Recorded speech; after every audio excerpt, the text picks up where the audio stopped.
आज हम लोग डीएलएड फोर्थ सेमेस्टर साइंस विषय के अंतर्गत आवर्त सारणी का अध्ययन करेंगे।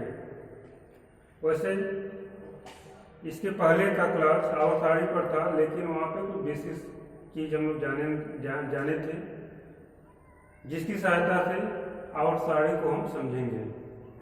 ठीक है, आज हम आवर्त सारणी के बारे में जानेंगे। आवर्त सारणी क्या है, क्यों इसकी आवश्यकता पड़ी। ठीक है, तो तत्वों के अध्ययन को सरल बनाने के लिए सेम प्रॉपर्टी वाले तत्वों को, एलिमेंट को एक साथ और डिफरेंट प्रॉपर्टी वाले एलिमेंट को अलग अलग रखने की व्यवस्था को ही आवर्त सारणी कहा जाता है। ठीक है, यानी वो ऐसी व्यवस्था जिसमें तत्वों को, एलिमेंटों को सिस्टमैटिक ढंग से रखा गया है। ठीक है, आवर्त सारणी के सहायता से हम तत्वों का अध्ययन बड़े आसानी से कर लेते हैं। उसके बाद ये तो हो गया आवर्त सारणी क्या है, क्यों इसकी आवश्यकता पड़ी। आवर्त सारणी का इतिहास भी है। इतिहास ऐसे है, पहले डोबे राइनर ने एक ट्रिक सिद्धांत दिया था आवर्त सारणी के आवर्त सारणी में वर्गों को रखने के लिए। डोबे राइनर ने एक ट्रिक सिद्धांत दिया था। उस सिद्धांत में क्या था?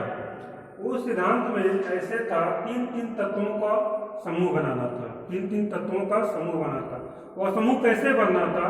वह परमाणु भार, जैसे परमाणु भार आप लोग पढ़े हो, परमाणु भार क्या होता है वो पिछले वीडियो में बताए।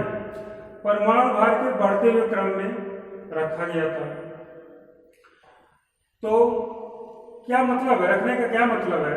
उसका मतलब यह है कि तीन तत्व हैं, वह परमाणु भार के बढ़ते हुए क्रम में रखे गए हैं।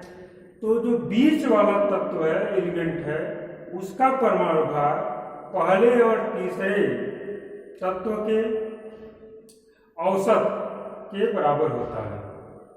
ठीक है, जैसे एग्जाम्पल है इसमें एक ट्रिक बना के बता दे रहे हैं। लिथियम होता है जिसका परमाणु भार 7 होता है, लिथियम। उसके बाद है सोडियम, सोडियम का 23 होता है। उसके बाद पोटेशियम है,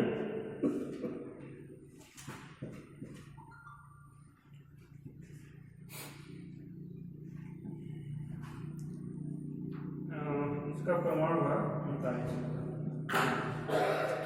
अब देखिए, रोवेनाइजर का ट्रिक सिद्धांत क्या कहता है कि तीन तत्वों को एक समूह में रखा जाता है, उनका परमाणु भार बढ़ते हुए क्रम में हो।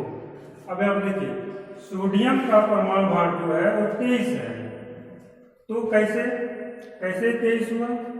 दोनों का, जैसे इसके सिद्धांत से कहने का मतलब ये हुआ कि पहले और तीसरे का औसत ले लो परमाणु भार का। 7 + 39/2 ये आता है 46/2, ये आ जाएगा 23। लेकिन यह ट्रिक सिद्धांत जो रोवेनाइजर का था, यह फेल कर गया, क्योंकि हर जगह ट्रिक काम नहीं कर रही थी। यह ट्रिक सिद्धांत उसका हर जगह, हर एलिमेंट के लिए ये काम नहीं कर रहा था, इसलिए फेल कर गया। फेल करने के बाद फिर दूसरा आवर्त तत्वों के वर्गीकरण के लिए आवर्त सारणी जो बनाया दूसरे थे न्यूलैंड थे। न्यूलैंड ने अष्टक नियम दिया था। अष्टक नियम में क्या था? अष्टक नियम में यह था, हर तत्व अपने से 8वें तत्व का प्रॉपर्टी रखता है। यानी जो पहला कोई तत्व है उसका प्रॉपर्टी, और वहां से पहले से लेके 8वें तत्व का प्रॉपर्टी क्या होता है, उसके गुण समान होते हैं। तो ये तो जब एलिमेंट न्यूलैंड के समय में एलिमेंटों की संख्या, तत्वों की संख्या 56 थी, तो वहाँ पे ये सिद्धांत कुछ हद तक कम कर रहा था। उसमें ही केवल कैल्शियम तक ही काम किया, उसके बाद से काम नहीं किया, इसलिए अभी सिद्धांत फेल हो गया। इस सिद्धांत के फेल होने के बाद मेंडलीव का आवर्त सारणी आया। तो मेंडलीव का आवर्त सारणी, तो मेंडलीव के आवर्त सारणी के तत्वों का वर्गीकरण था, उसके कुछ नियम थे। उसके नियम थे, किसी भी तत्व के भौतिक और रासायनिक गुण उसके परमाणु भार के आवर्ती फलन होते हैं। आवर्ती फलन होते हैं, यानी जो मेंडलीव का आवर्त सारणी था, मेंडलीव ने आवर्त सारणी जो बनाया था, वह परमाणु भार के आधार पर बनाया हुआ था। ठीक है, परमाणु भार के आधार पर बनाया हुआ था। उसके आधार पर वो क्या किया,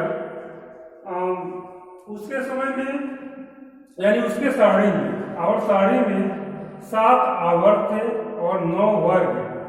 मैंने तत्वों को जो अरेंजमेंट किया उस आवर्त सारणी में रखने के, वो 7 आवर्त और 9 वर्ग में रखा।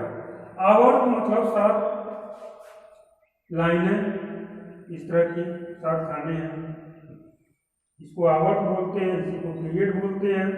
1 2 3 4 5 6 और 7, ये हो गया 1 2 3 4 5 6 7, ये आवर्त हो गए,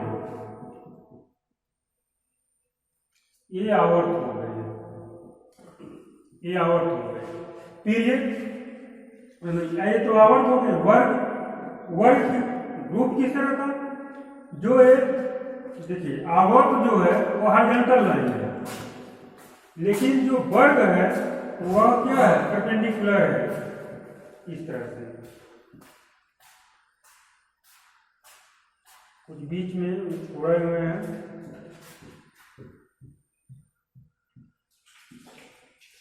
यहाँ पे इस तरह का कुछ बना हुआ है।